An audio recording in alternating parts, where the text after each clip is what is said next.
Warahmatullahi wabarakatuh. Nah, baik teman-teman, gimana kabarnya semuanya? Semoga teman-teman masih sehat semuanya.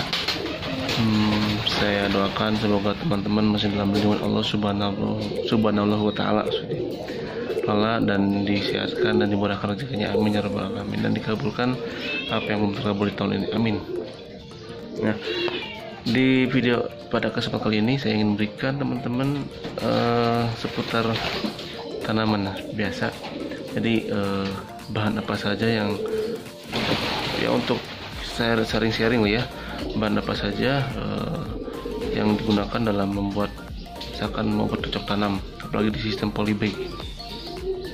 Misalnya tanah, lalu kalau misalkan kompos semacam hal itu ya, itu belakangan ya. Biasanya teman-teman yang harus persiapkan adalah tanah ya, tanah. Lalu kalau saya kalau saya biasanya menggunakan tanah ya, tanahnya tanah merah atau tanah, intinya tanah subur ya, di kebun seperti itu. Lalu teman-teman bisa menggunakan sekam dari bekas padi atau bekas arang ya, sisa pembakaran arang. Atau teman-teman kalau misalkan tidak mau ribet, itu bisa beli langsung di toko atau ke tempat perkebunan lah, pokoknya tempat tanaman lah seperti itu. Teman-teman bisa menggunakan sekam dari arang atau dari bekas padi itu penggilingannya. Nah, lalu teman-teman komposnya, nah saya di sini menggunakan kompos bekas sisa daur ulang ini ya, makanan bekas ya, atau di sampah. Tapi ini untungnya yang ambil sampahnya tuh sering dipisahkan, jadi untuk sisa makan itu bagus buat kompos tumbuhan atau bercocok. Jadi tanah merahnya tuh mungkin kalau misalkan masih ada yang menggumpal seperti ini ya, tuh masih menggumpal. Nah, biasanya tanah merah menggumpal ya.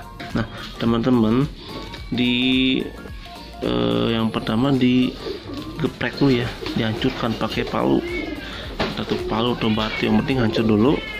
Atau teman-teman bisa pakai air supaya lemes ya, tapi saya sarankan mending langsung digeprek aja, ditumbuk pakai dengan palu supaya halus ya. Itu yang penting jangan menggumpal gini deh. Yang menggumpal nanti tidak rata untuk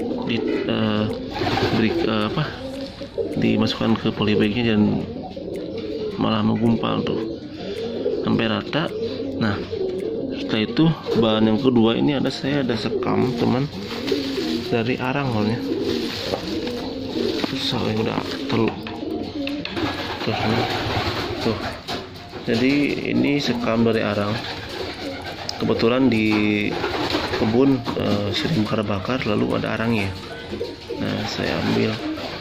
Mungkin kalau teman-teman nggak mau ribet, teman-teman bisa beli. Sekarang sudah mulai canggih, sudah mulai serba ada. Yaitu pasirnya. Kalau nggak salah pasir di toko tanaman tuh 20.000 ya, ada itu buat itu. Jadi pasir udah berbagai campur, udah ada komposnya, udah ada obat pupuk ya, masalah pupuk. Jadi sudah tercampur. Nah, satu karungnya tuh 20 ribuan gitu, kalau misalnya mau ribet. Tapi berhubung saya ini ada, jadi saya gunakan yang ada. Setelah pakai sekam arang, lalu saya juga menggunakan kompos ya. Ini kompos saya ambil di kebun Awi tuh, ya kelihatan ya. Nah, teman, ini saya ambil komposnya ini di kompos alami ya, di kebun bekas pembakaran bahan-bahan makan bekas. Jadi saya jadikan pupuk tuh, kompos. Oke, jadi bahan-bahannya tanah, saya menggunakan tanah merah, tanah saja yang penting yang subur. Lalu juga menggunakan sekam, ada tuh sekam itu buat tambahan ya, sekam dari arang atau dari bekas penggilingan padi. Yang ketiganya memakai kompos. Nah, saya pakai kompos daur ulang hasil pembakaran makan bekas lah, sayuran gitu. Oke. Jadi itu yang saya gunakan buat media tanah di rumah saya. Lihat, ini saya lagi bikin polybag ya, cuman ada dari plastik, dari aqua, dari bekas-bekas minuman bekas tuh ya, macam-macam lah. Teman-teman bisa menggunakan apa saja, yang penting caranya benar tuh. Itu mana dari keong, kita buang keongnya. Itu jadi yang penting teman-teman bagaimana cara. Oh ya, teman-teman ada satu memperhatikan ya, ketika membeli plastik atau polybag seperti ini, itu teman-teman harus ada yang bolong ya. Loh, ini bolong supaya nanti ada udara, sirkulasi udara terhadap tanahnya. Itu kadang ketika teman-teman beli polybag di toko plastik, itu ada jarang yang dibolongi, teman.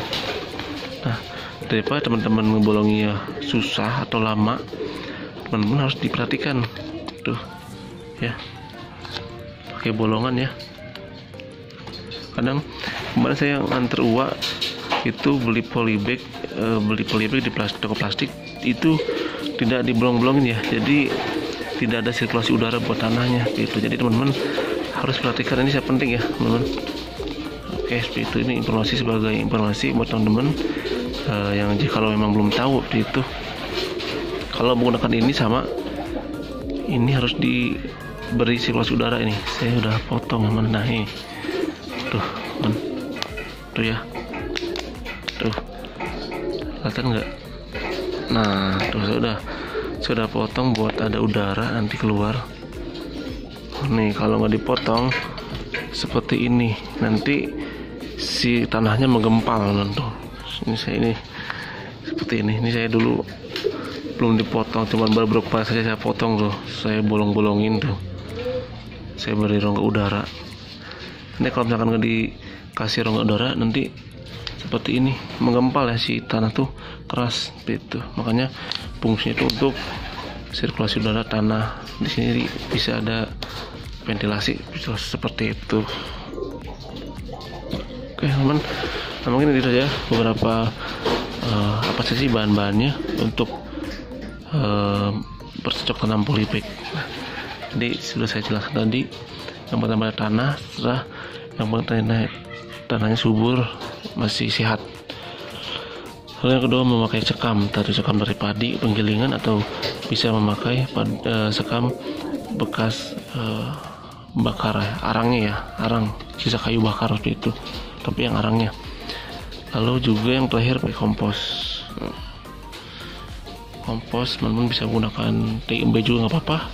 Kalau bagus sih tai ini ya, tai domba, tai kambing gitu. Oke teman, bagaimana cara saya, apa saja yang perlu diperhatikan ketika dalam sistem polybag, lalu dalam cara pembelian plastik polybagnya, dan bahan-bahan apa saja yang digunakan tanahnya itu. Oke, tadi saya sudah mereview. Selanjutnya jangan lupa di like, komen, dan subscribe channelnya. Sampai jumpa di next video. Salam tanaman.